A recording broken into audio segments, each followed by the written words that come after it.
Welcome to progress coaching institute. Progress coaching institute में आपका स्वागत है।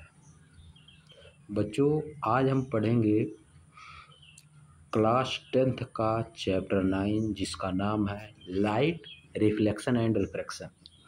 पहले हम एनसीईआरटी से लाइन बाय लाइन इसको लेकर चलेंगे। इसके बाद हम क्या करेंगे, इसको एक वन शॉट वीडियो बनाएंगे जिससे आप लोगों को याद करने में आसानी होगी। इम्पॉर्टेंट चीज़ों की वन साइड से लेकर चढ़ना बहुत ज़रूरी है, और एनसीईआरटी की बुक का लाइन बाय लाइन लेकर चलना भी बहुत ज़रूरी है, क्योंकि इससे लाइन बाय लाइन लेकर चलने से आपको ये समझ आएगी कि इसका सेंटेंस कैसे बनता है। सबसे ज़्यादा समस्या जो होती है इंग्लिश मीडियम में बच्चों को लिखने में, राइटिंग में सबसे बड़ी समस्या होती है। उस राइटिंग की समस्या को दूर करने के लिए छोटे छोटे क्वेश्चन से और एनसीईआरटी के बुक को रीड करके दूर किया जा सकता है। इसीलिए इसी की दिशा में यह प्रयास किया जा रहा है।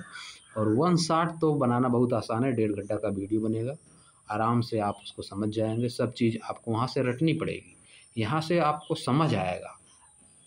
आपको सबसे इंग्लिश की समझ बहुत ज़रूरी है।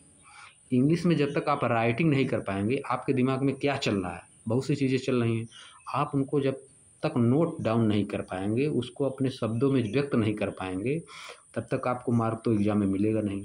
आप बहुत सी चीज़ें दिमाग में रख लीजिए, बहुत ज़्यादा चीज़ें, और आप उसको व्यक्त ही नहीं कर पा रहे हैं, पेन और पेपर से लिख ही नहीं पा रहे हैं कॉपी पर, तो क्या कोई मतलब नहीं उसका। इसलिए एनसीईआरटी का लाइन बाय लाइन पढ़ना बहुत ज़रूरी है। इसे छोटे छोटे क्वेश्चन बना के उसका आंसर लिखना बहुत ज़रूरी है। या सेंटेंस कैसे बना है, इसको कैसे समझना है, जो एनसीईआरटी में लिखा है, यह सब बहुत ज़रूरी है। इसी से आप ये समझ पाएंगे कि जो आपके दिमाग में हिंदी में चल रहा है, आप उसको इंग्लिश में अपने कॉपी में कैसे लिखेंगे। बोर्ड का एग्ज़ाम जब आप होगा, किसी भी क्वेश्चन का आंसर लिखना होगा, तो आप कैसे लिखेंगे। या तो आप उसको रटिए, बार बार रटिए, रटने से चीज़ें भूल जाती हैं। तो आप उसको समझिए, समझ के याद करेंगे, तो आप अगर एक बार भूलेंगे भी तब भी उसको रिकॉल कर पाएंगे, पुनः याद कर पाएंगे। इसलिए उसी दिशा में प्रयास किया जा रहा है। अब तो हम लोग बिना ज़्यादा देर किए हुए, ज़्यादा कुछ कहे, हम लोग शुरू करते हैं चैप्टर। इसका आप लोगों को असर दिखेगा अगर आप 3 चैप्टर पढ़ लिए बढ़िया से, इस तरह से जैसे मैं पढ़ा रहा हूँ। पहले एनसीईआरटी से पूरा लाइन बाय लाइन अच्छी तरह से, इसके बाद वन शॉट मैं ही खुद बनाऊंगा, उसी से आपको एकदम क्लियर हो जाएगा चैप्टर, क्रिस्टल क्लियर, 100% क्लियर हो जाएगा। और आप उसको पेन पेपर से अपने कॉपी में लिख भी पाएंगे। क्वेश्चन आंसर आएगा खुद से आप लिख पाएंगे, और उसको बोर्ड में भी लिख पाएंगे, आपको रटने की आवश्यकता नहीं पड़ेगी। यह मेरा वादा है हर विद्यार्थी से जो मुझको फॉलो करेगा, क्रम से फॉलो करता जाएगा। ये हर विद्यार्थी से मेरा वादा है कि उसको रटने की आवश्यकता नहीं पड़ेगी। We see a variety of object in the world around us. हम अपने आसपास में या अपने चारों तरफ भिन्न भिन्न तरह के ऑब्जेक्ट, वैरायटी मतलब डिफरेंट टाइप, अलग अलग तरह ऑब्जेक्ट्स मतलब वस्तुओं को देखते हैं। However, हालांकि we are unable to see anything in a dark room. हालांकि या जबकि हम अंधेरे कमरे में किसी भी चीज़ को देखने में असमर्थ होते हैं। अनलाइटिंग ऑफ उजाला करने पे, रूम में उजाला करने पर, अनलाइटिंग ऑफ द रूम में उजाला करने पे थिंग्स बिकम विजिबल, चीज़ें दिखाई देती हैं। व्हाट मेक्स थिंग्स विजिबल, चीज़ों को देखने योग्य क्या बनाता है। ड्यूरिंग द डे, दिन के समय the sun light help us to see object, दिन के समय हमको सूर्य का जो प्रकाश है, जो सूर्य की किरणें हैं, वह वस्तुओं को देखने में सहायता करता है। An object reflects light that falls on it, एक कोई भी ऑब्जेक्ट लाइट को रिफ्लेक्ट करता है जो इस पर पड़ती हैं। यानी किसी भी चीज़ पे पहले सूर्य की किरणें आती हैं, उस पर पड़ती हैं, फिर उस पर पड़ने के बाद हमारे आँख पर आती हैं, तब वो चीज़ हमको दिखाई देती है।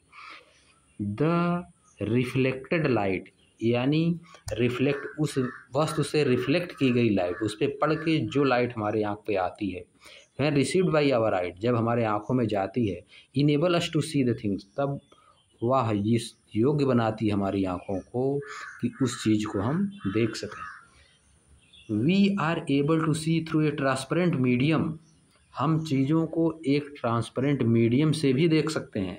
As light is transmitted through it, क्योंकि लाइट इससे पार हो के चली जाती है। अगर हम शीशा रखे हैं, उसके पार जो चीज़ें हैं उनको भी देख सकते हैं, क्योंकि लाइट उनसे आर पार हो जाती है, ट्रांसमिट हो जाती है। ट्रांसपेरेंट चीज़ें मतलब ऐसी चीज़ें जिनके आर पार हम कोई चीज़ देख सकते हैं, जैसे ग्लास हो गया, पानी भी एकदम साफ क्लियर पानी भी ट्रांसपेरेंट होता है। There are number of common wonderful phenomena.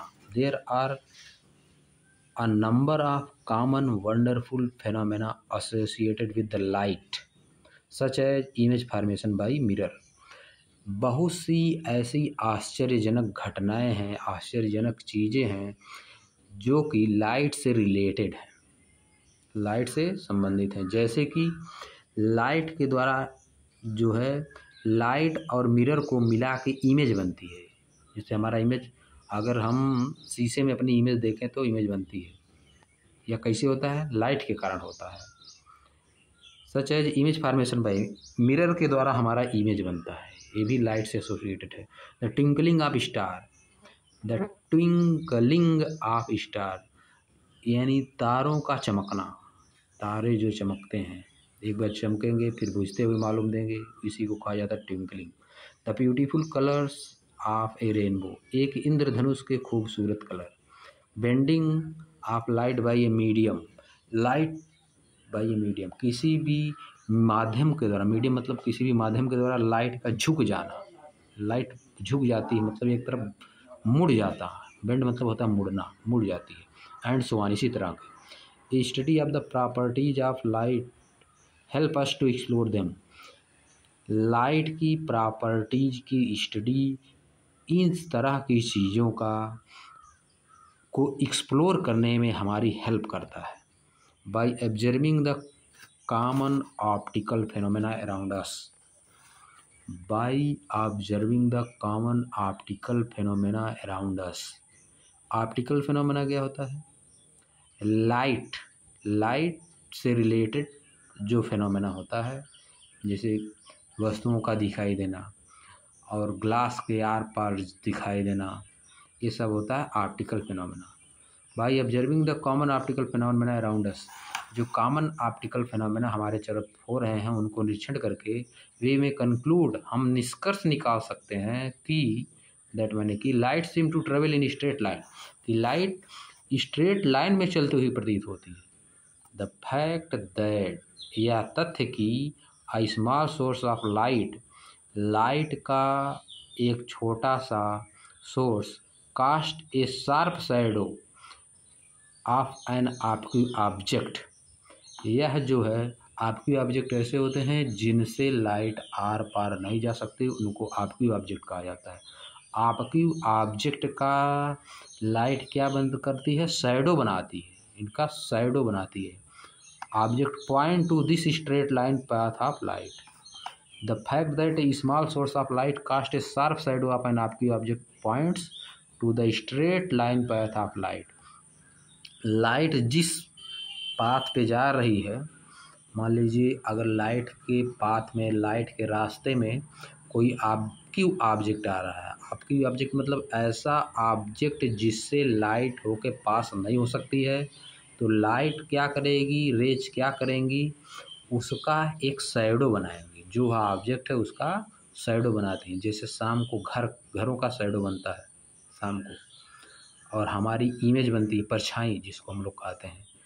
ये सब चीज़ें हमको पार करके लाइट नहीं जा सकती, घरों को पार करके लाइट नहीं जा सकती, क्योंकि ये आपकी ऑब्जेक्ट है, इसलिए इन सब का इमेज बनाती है light. Usually indicated as a ray of light, path of light usually indicated as a ray, कहाँ पे बनाएगी इमेज? जहाँ पे उसको जाके गिरना चाहिए, रेज को जहाँ पे गिरना चाहिए जाके। जैसे शाम होता है तो इमेज बड़ी होती चली जाती है, घर की इमेज बड़ी हो जाएगी, अपनी इमेज भी बड़ी हो जाती है, परछाई बड़ी हो जाती है। लाइट को जहाँ पे जाके गिरना चाहिए उतना बड़ा इमेज हो जाती जितनी दूर। अब आगे देखते हैं।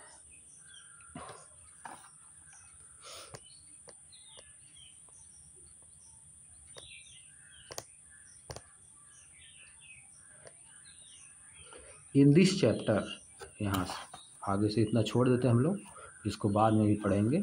इन दिस चैप्टर, इस चैप्टर में वी शैल स्टडी, हम अध्ययन करेंगे the phenomena of reflection, reflection का फेनोमेना, लाइट यानी किसी भी ऑब्जेक्ट से टकरा के वापस आती है रिफ्लेक्शन, एंड रिफ्रैक्शन मतलब अपने रास्ते से हट जाती है, मुड़ जाती है, bending of light, using the straight line propagation of light, ऐसा मान के कि लाइट स्ट्रेट लाइन में चलती है, प्रोपोगेशन मतलब चलना, ऐसा मान के हम इन दोनों चीज़ों का, रिफ्लेक्शन और रिफ्रैक्शन का अध्ययन करेंगे। These basic concept will help us, ये दोनों बेसिक कॉन्सेप्ट हमको सहायता करेंगे study of some optical phenomena, कुछ ऑप्टिकल घटनाओं को अध्ययन करने में, इन नेचर, प्रकृति में जो ये सब घटनाएं हो रही हैं लाइट से रिलेटेड, इनको अध्ययन करने में हमारी सहायता करेंगी।